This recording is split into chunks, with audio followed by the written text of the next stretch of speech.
आहे ना, बाबांनी एक जुगाड केलाय. बाबांचा गहू खायला सांबर यायची ना.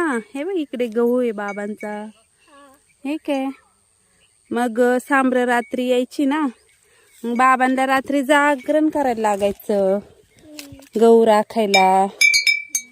मग बाबांनी काय केलं, अशी दोरी बांधली आणि त्याला एक लोखंड लावलं.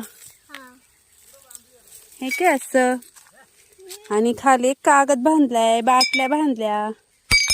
मग ते रात्री वाऱ्याने असं हल्लं ना की मग असं वाजतं. मग त्याच्या आवाजाने सांबर पळून जातात. हाय की नाही? छान आहे ना जुगाड. कसा आहे?